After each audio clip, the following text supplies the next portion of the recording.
All right. Well, hi everybody. We're doing something new, at least new to me, which is a live signing event from the comfort of home. So I've done a lot of book events and book signings, which I always enjoy, and I'm used to being in a bookshop somewhere and smell of coffee and meeting people one by one. Obviously, it's a little different. Although I got my coffee here and I got my Sharpie here, I'll be signing as we speak.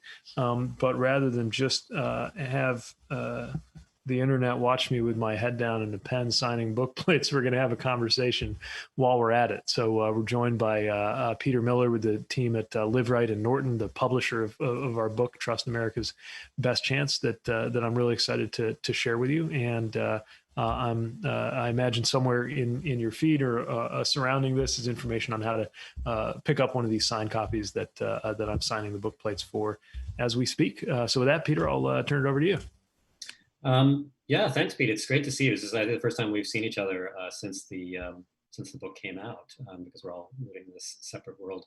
But I'm going to launch into some of the great questions that are coming in from people who have purchased the book. But I had a question of my own, which is a silly one. But since I'm another Peter, before you were known as Mayor Pete, before that you got branded with that.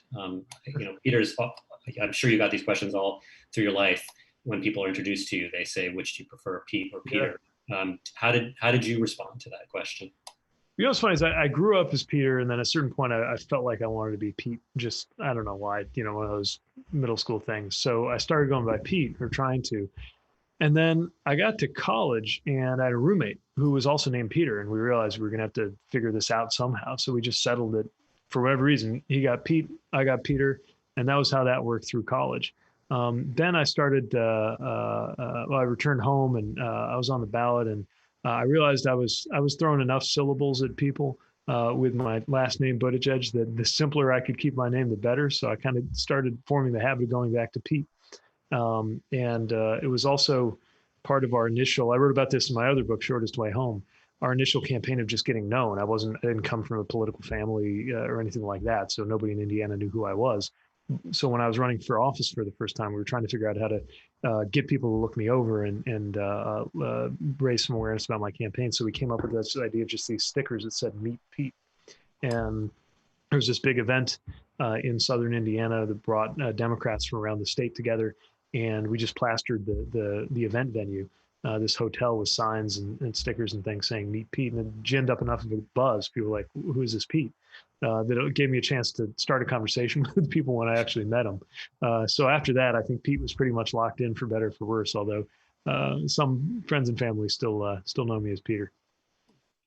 So we have a question that's related to the topic of your book from Chris in Hutchinson, Minnesota, who says, Great. Sadly, I feel like the trust people have in politicians is at an all-time low, especially after the last 4 years. How would you begin to change that, especially for people who didn't necessarily support your campaign? Yeah, well, I think the biggest thing is we got to deliver, right? So one of the reasons, and I write about this, one of the reasons trust is low in politics in general, as well as specific politicians, anything that would be considered, the establishment, which is a difficult thing to define, but we know that whatever it is, there's frustration with it, is that there haven't been results. We've seen so many measures of well-being in this country head in the wrong direction. Inequality, some health measures, even life expectancy was going down for quite a while, which is not something you expect to see in the developed world, or something you would hope to see anywhere in the world. And so in the end, there are a lot of strategies for restoring trust that I think about and write about: transparency, verification, honesty, vulnerability. But one of the biggest is just results. And I think that it'll be especially important for everybody who is about to win an election in just a few days, to recognize that the burden on delivering is going to be higher now, precisely because people, including a generation that's known nothing else, have experienced such frustration at the inability of the system to deliver. The good news is, in the same way that that's a vicious cycle, it can be a virtuous cycle. In other words, people bring in political figures expecting better leadership and better results, and we're actually able to deliver higher wages and a more equitable economy, and real steps toward racial justice in our communities, and climate action, and all of the things that are going to make our lives better. then that gives you a little bit more room for the leap of faith that you need the next time around to ask people to trust you with maybe an even more ambitious policy program to solve problems.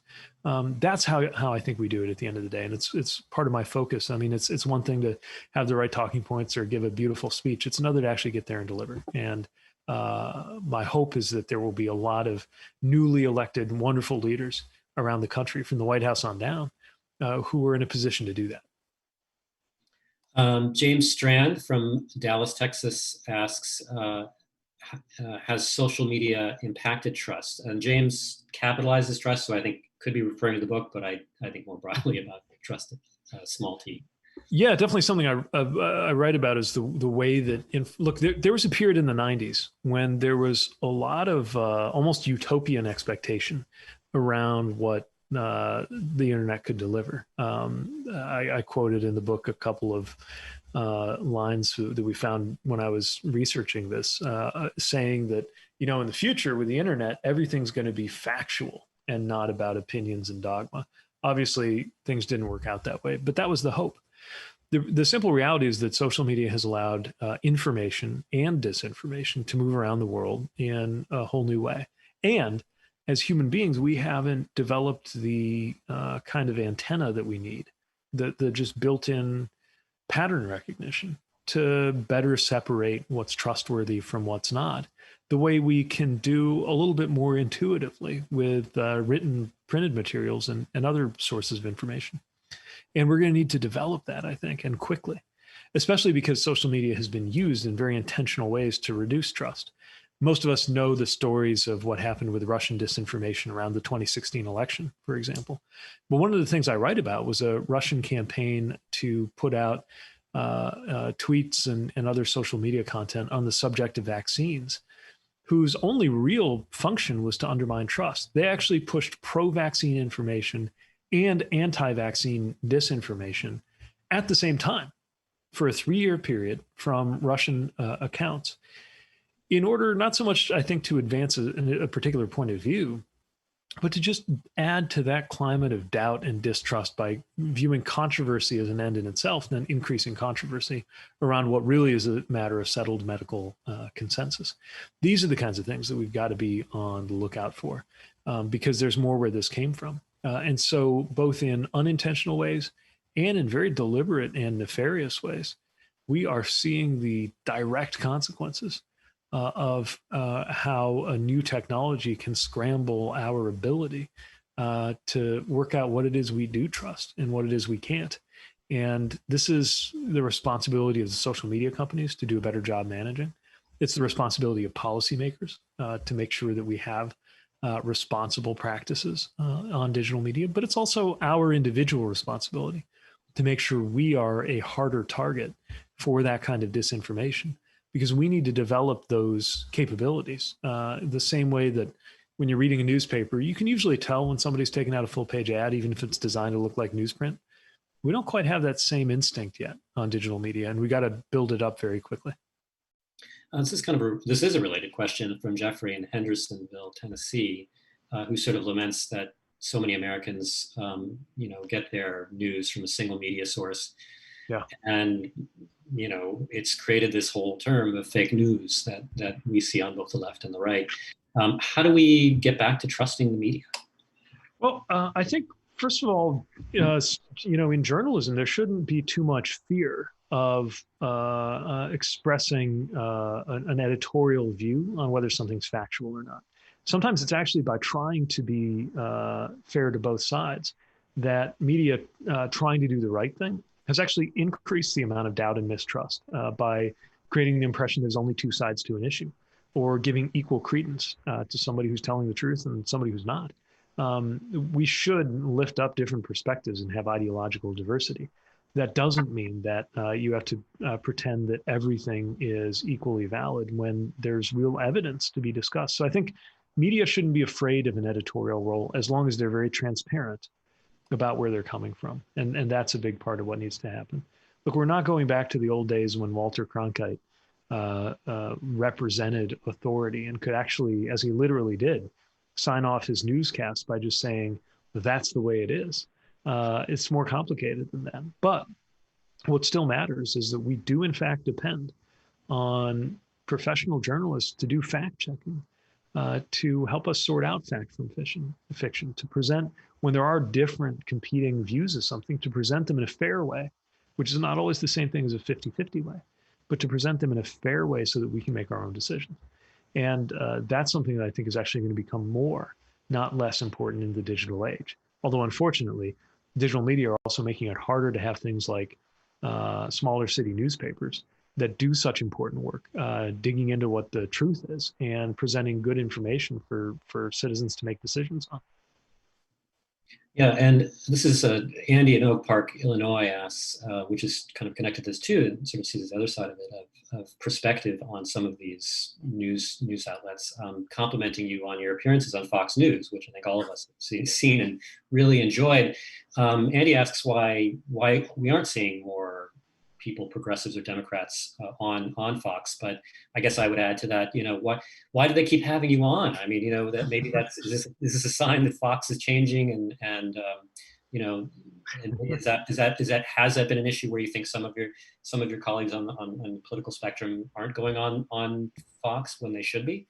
Yeah, I mean, first of all, I respect some of the reasons that my fellow progressives don't want anything to do with this network, and a lot of it is the belief that the network's not presenting information in good faith. Although I think it's important to notice there's a difference between kind of the news side and the opinion side. Although both of them, just to be clear, in my view, are presenting a pretty skewed view. But then I was thinking about how many people get most or all of their news from Fox, and they tune in good faith. And if somebody's tuning in good faith, then I think I have an obligation to try to address them in good faith. I can't be mad at somebody for not knowing or not supporting what I have to say if they've literally never even heard it. And that's something we can act on. So, it's not for me to say what others should do who share my values, but I do believe somebody's got to be on there articulating this case. And I'm glad for it to be me, as long as they'll keep having me on. And for whatever reason they do, which, maybe because it's good television, maybe because they understand there's some responsibility to present our perspective, and every chance I get to reach out to somebody I know might still be thinking over what they're going to do, I try to take it. Andrew in Poland, Ohio asks a very simple question: how can we get more young people to run for a local office?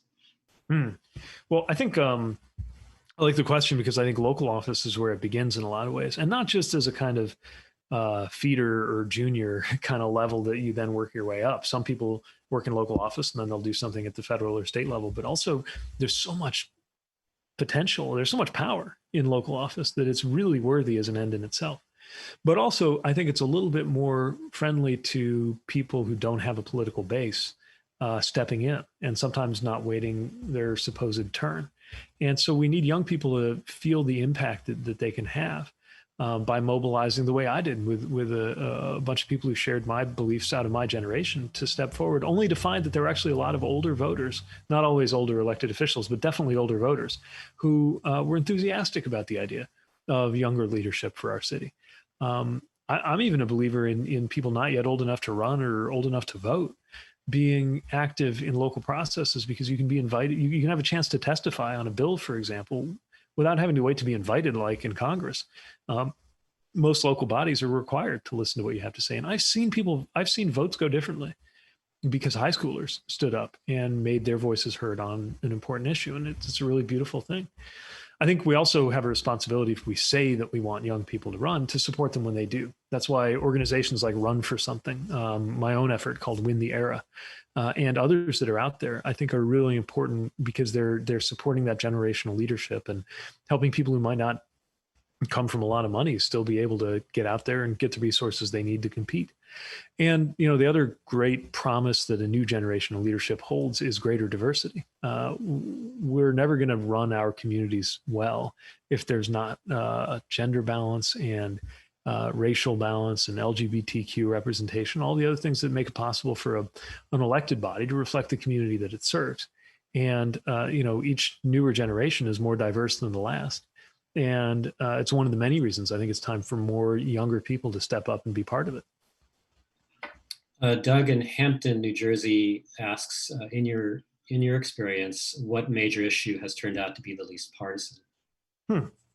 That's a great question. One I think is really deserves a lot more attention is mental health. If I think about the issue where there was the biggest gap between how often I heard about it from voters and how rarely I was asked about it by reporters, it's probably mental health.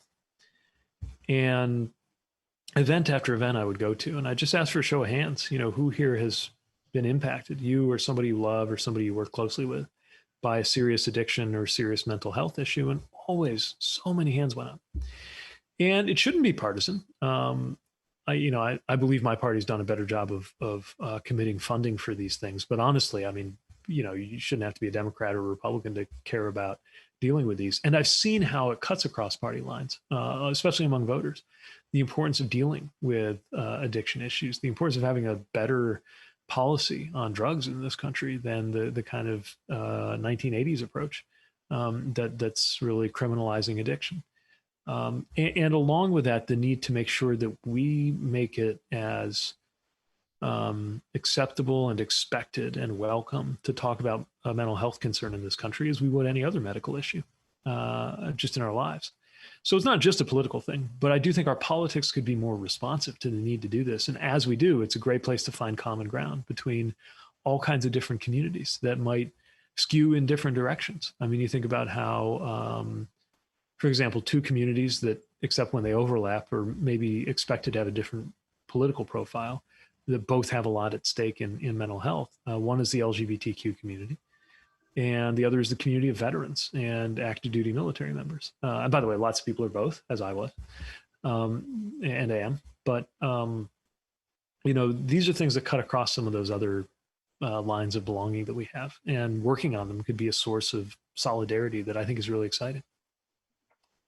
To go back to the topic of trust a little bit, you had a chance to meet and talk to Congressman John Lewis before he died. What did you take away from his life experience as it relates to trust for communities too often left out of the equation? Yeah, his example is so powerful. I was traveling in Atlanta, and he reached out and offered to spend some time together, and it felt like a benediction just being with him. And then, as I wrote about in the book, as chance would have it, it was my last day of the campaign when I took part in the commemoration at Selma of the march across the Edmund Pettus Bridge that he was among the leaders of, and where he was beaten so violently, as were so many of the other protesters. And we all gathered, and it was a special moment also because we were still competing pretty fiercely, but I think most of the Democratic candidates were there, all on the same side when it came to the civil rights, both commemorating what had been done and looking to the future, locking arms, marching in this incredibly dense scrum of people. And there also were some of the most recognizable civil rights leaders of that generation. John Lewis wasn't there when we gathered, and I wondered if we would see him at all because we had heard by then the news that he was ill with pancreatic cancer. But as we got to the bridge, this whole throng of people stopped, and I couldn't tell if it was because we were just stuck or there was some other reason, because you really couldn't see much. There were so many people. But then this car somehow maneuvered into the crowd slowly, and John Lewis stepped out. And his voice carried like as if he had a loudspeaker. And he talked about how it felt to be on that bridge. He said, "I thought I was going to die on this bridge." And then he talked about what it meant to believe in the power of the vote. He said, "We've got to use the vote as a nonviolent instrument or tool to redeem the soul of this nation." And you could see everybody just called to a higher place and reunited with that purpose that had put him on that same bridge 55 years earlier. You could feel in his presence that level of commitment to that cause, and also an amazing amount of trust. They knew better than to trust the intentions of the state troopers and the deputies waiting for them on the other side of that bridge, but they had a level of trust in each other. These marchers 55 years ago, they had a level of trust in the justice of their cause. And they had some confidence, some extraordinary confidence and faith in the capacity of this system, even a system that treated them in bad faith so many times, the capacity of that system to change when it was confronted with a demand. They did something else that I also think was so important with trust, and they risked their lives to do it, which is that, frankly, a lot of white moderates didn't really understand or believe the extent of the violent repression of Black people in the South. This wasn't happening only in the South, but certainly many of the most repressive patterns were in the South. And by putting their bodies and their lives on the line, with television cameras watching as they were savagely beaten, they forced America to trust their own eyes when they hadn't been listening to the voices of those who were describing what it was like to be in this repressive environment. They made it impossible to ignore. And they forced a kind of credibility for the movement that I think really made a material difference in the possibility of the changes that then came about. Now, as we know, it's a long way to go on those changes. There have been some steps backwards on voting rights. But we also know that this is what really delivered one of the biggest step changes in American history. And I think trust is at the heart of that story. I was watching David Letterman's recent interview with Dave Chappelle, and it struck me how much Chappelle talked about the erosion of trust behind so much societal division today. But at the same time, I think what really sort of stood out for me was that he really made this passionate plea for small town life, in his case, in the neighboring state of Ohio, in Yellow Spring, which I think is near Antioch. Is there something about small towns or small cities like South Bend that lend themselves more to this kind of discussion about trust? I think there can be, because you wind up being part of a smaller community where people overlap a lot. Big cities are celebrated, rightly so, for their diversity and the sense of encounter with different people. But in some ways, it's in a smaller community that you are most likely to have to deal with people who maybe cut across your other circles of belonging in order to kind of navigate daily life. And I guess this is true in a big or small community in terms of the meaning of a neighborhood, for example, or the importance of public civic spaces, from libraries to buses to parks, because they create that kind of overlap that allows us to experience some shared sense of belonging that cuts across our other sources of belonging that might actually be repeating or furthering some of the patterns of isolation that we have. I remember there's a remarkable moment where Dave Chappelle showed up unexpected at I think it was a local council meeting in his Ohio community, and spoke a little bit about the importance of involvement in a way that I think is so compelling, because all of our attention goes to national politics, something I obviously relate to, having run for president. But really, it's often in the local spaces that these issues cash out, whether we're talking about even the most global or national issues. Racial justice and policing ultimately comes down to individual communities and departments.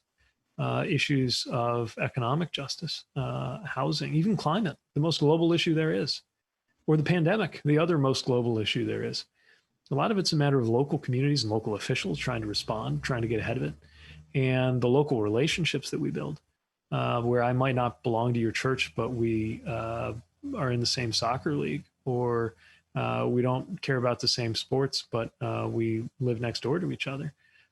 These things add up to the kind of overlapping life that I think is so important for us to be able to see each other as humans first, and then navigate or negotiate the things that divide us. Well, speaking of church, TJ in Little Rock, Arkansas asks, we currently have one presidential candidate who attends church every Sunday, while another mocks religion in private. Yet the right continue to propagate the idea that Joe Biden is a radical atheist seeking to remove religion from our country. Why do you think it is so hard for the right to recognize religious virtues in the left? And what can the faithful on the left do to open the door to future former Republicans, as well as to stigmatize religion among fellow Democrats? It's a great question. As challenging as it can be to be out in a Christian community, I sometimes find it can be challenging to be Christian in a progressive community that's only known faith as a cudgel or a way that people are put down, when actually, to me, that's the last thing that faith ought to be about. And so we do have a lot of work to do in many directions to heal some of these divides, which is actually something I think faith can do very effectively if understood in the right way. I wonder whether tonight's expected confirmation of a Supreme Court justice will invite members, some part of a sort of religious right, to step back and consider having made an almost literal deal with the devil in terms of getting involved with a politician whose behavior is as abhorrent to conservative values as it is to progressive values. If maybe having finally got their way on a judicial appointment, they might come back home in terms of thinking about the broader values at stake. Maybe not. I don't know. But what I know is that we need to reach out to everybody, and there should be nothing wrong with speaking to the religious or otherwise moral stakes of policy conversations we're having, especially on things like poverty and the treatment of strangers, things that are at the absolute core of the Christian tradition, and doing that in a way that is welcoming to people of every religion and people of no religion, who the whole point of the Constitution is people of every religion and no religion can stand equally in this country. I don't think that should prevent us from talking about these things. And I think, we have an allergy to it on the left because we've seen how religion can be used to harm. But now there's a chance to view it a little bit differently and reach people with the idea that God doesn't belong to a political party, and that a political commitment doesn't have to require anything of you on the religious side of your life. And in some ways, the reverse is true as well. Can you talk a little bit about your experience in Afghanistan? In war zones, trust clearly is in scarce supply. Well, yeah, one of the things I read about is the experience of being deployed and even what would otherwise be routine interactions requiring life and death decisions, sometimes about trust. One of the best things I experienced in uniform was the way that you form trust so quickly with people who are very different from you, the people you serve with. It's one thing to get to know that you can trust somebody after they've been tested by some wartime experience. But the really amazing thing is the trust you form with somebody before you can know what they're made of, when all you know about them is the uniform they wear. And yet our military at its best does a remarkable job of giving people the tools to work together and trust one another.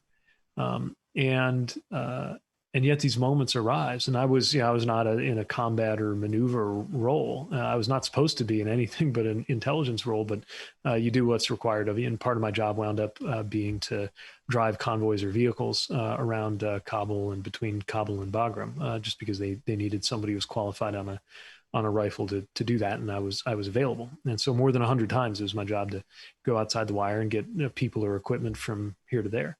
And in the middle of one of those experiences, I had an encounter where I was in a busy traffic circle in downtown Kabul. The circle is known as Masood Circle, but some of the Marines called it Suicide Circle because so many attacks over the years had taken place there. And somebody suddenly got out of his car and started approaching mine. And I had a second or two to decide what his intentions were and whether to jump out and level a weapon at him or sit tight and see what he was doing. And that decision did not get easier as he reached for my wheel well, because I'd been trained that that's where a lot of improvised explosive devices were in place. But I also had a sense that this person didn't mean any harm. And sure enough, it turned out as he approached my vehicle, what he needed my attention for was that a bit of his vehicle had actually gotten caught in mine when we were pressed alongside each other in a very Afghan kind of traffic jam before we'd reached the circle. And I hadn't even noticed that a bit of siding from his Toyota was stuck in the wheel well of my Land Cruiser. And in that few seconds, I thought about how he was trusting that I wouldn't harm him and vice versa, and that there was no way to know on either of our parts that trust was justified. And, an environment like that can bring out in vivid colors what that experience is. But the other reason I was reflecting on it, and the other reason I wanted to write about it in this book, was the extent to which actually you don't have to be in a war zone to see how you make life or death decisions about trust every day. Anytime you walk through an intersection or drive through a green light, your life might depend on whether you can trust the people on the other side of that light to go by the rules. And the remarkable thing is, they almost always do. Uh, Everything we do, drinking a glass of water, eating a meal at a restaurant, depends on, to some extent, on trusting your health, your physical safety to others. And what makes civilization possible at scale are the steps that we take culturally, organizationally, technologically to make it easier to have that kind of trust. But also, as that trust starts to degrade, we are at great risk because we rely on it in so many more ways than we realize.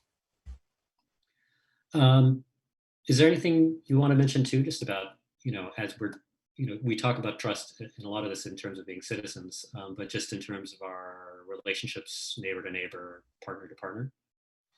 Yeah, I mean, this is true at a very intimate human level too, right? I mean, certainly forming a relationship, a marriage, a family is a huge expression of trust. And again, the whole idea is to put ourselves in a position where you can take it for granted, to cement and establish the trust that we have, so you don't have to think about it. And so many things become possible when you don't have to think about it. That's what our closest friendships make possible. That's what our most intimate relationships make possible. But also, more broadly out in the world, in business negotiations. And at the end of the day, you can't verify absolutely everything. So somewhere, a contract ends and a handshake begins. And trust does more work there than we might realize too. That's why contracts exist, is to substitute for trust in all the areas where it isn't already there. And from that individual level through to the transactional level, all the way up to the level of our politics and the integrity of our democracy and our Constitution itself, it all depends on how we arrange our relationships of trust. Jason in Nashville, Tennessee has a question, I think is our first, just related to your run for president. Mayor Pete, what did you learn during the 2020 primaries about running a national campaign that you didn't know going into it?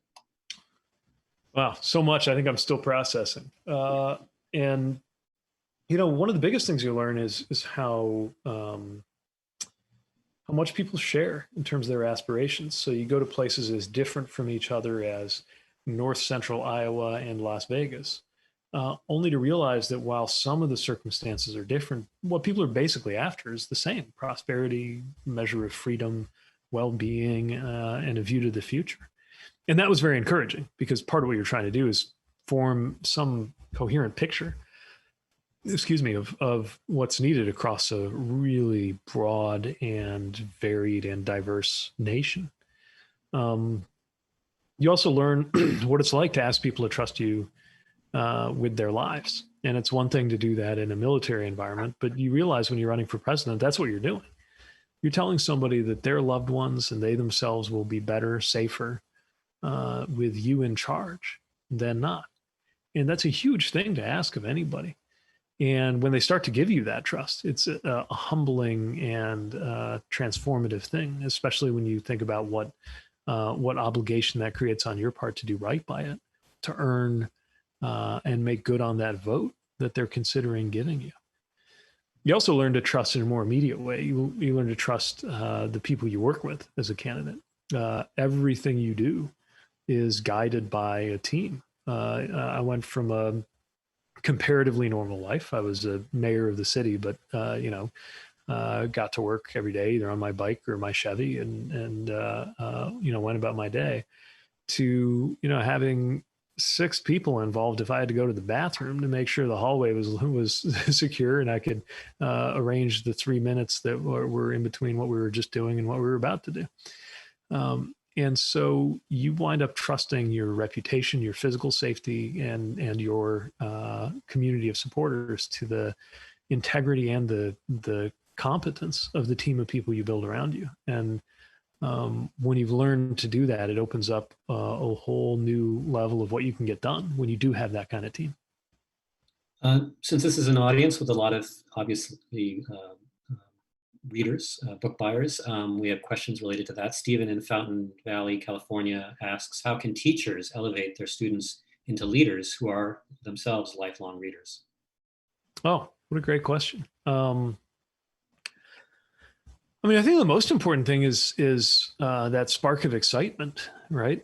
Finding whatever it is that really draws a student toward reading about something they care about, right? And creates that sense of appetite that nourishes or is nourished by curiosity that hopefully becomes a lifelong habit. Um, I think about the fascinations, especially as a little kid, fascinations with dinosaurs and tornadoes and the Titanic that kind of fed my kind of broader awakening about the world around me and wanting to devour as much information about it as I could. And there's something that happens to you when you're engaging with an important or a beautiful text that is still just different than anything you can get out of that dopamine hit of the Twitter click or anything else that comes by any medium besides the page. And the real challenge, I think, that's if not new, it's at a new level, is keeping our attention spans long enough to be able to engage with texts that are longer than a tweet or an article. And that's something that I think requires keeping us always in touch with how rewarding it is when you get fully absorbed in another person's perspective or story or imagination, which is what literature allows us to do. Lloyd in Downey, California asks a follow-up question. What were some of the books that left a lasting impression? And I'll probably just add on to that, Art, since you've been off the campaign trail, are there any books you want to recommend here that you've been reading in your downtime? Yeah, so growing up, Portrait of the Artist by Joyce got my attention because it was the first time I felt like I'd seen myself on the page. And I think a lot of people in different ways have that experience of first feeling like there's someone who really is them in some way.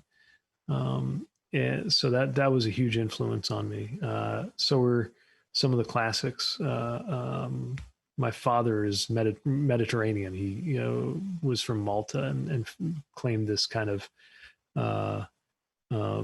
ancestral connection to the Odyssey, which is maybe a little tenuous, but the Maltese can point where Calypso's cave is, and you can go see it.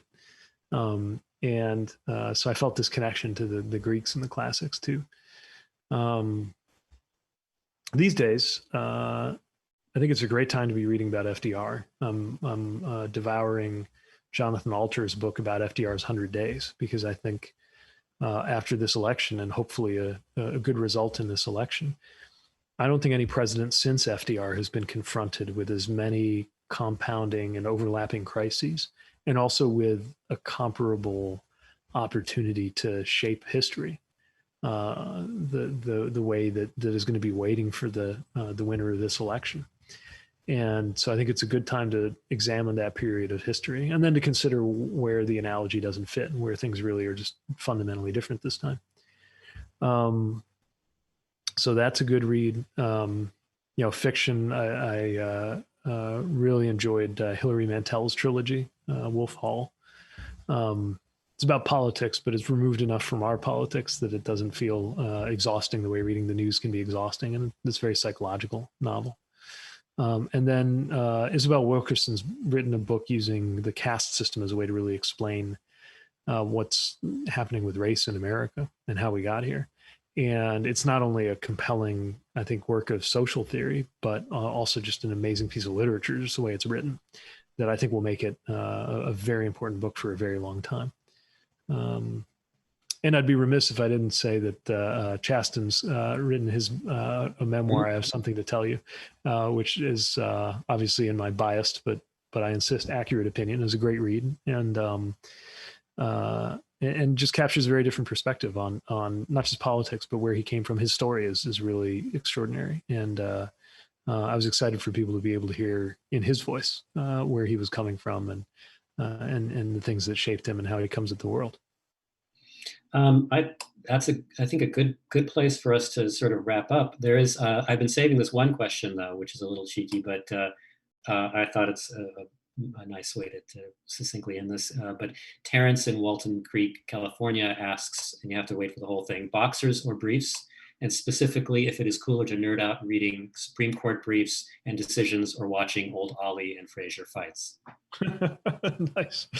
Well, I'm always there to nerd out, as you know, especially because I think issues of democratic reform, whether we're talking about the court or other areas, are pretty urgent. So those are the kind of briefs that are on my mind right now.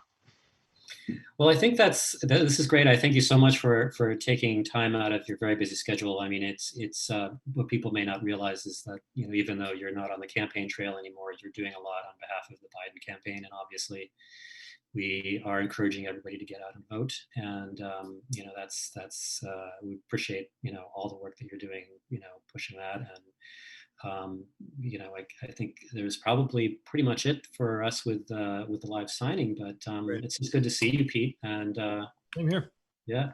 Well, thanks on everything. Yeah, thank you. Great conversation, and appreciate people's interest in the book. I'll keep signing here, and we'll make sure that we have a lot of opportunities to grab a signed copy on the road ahead. Thanks for the conversation. Thanks.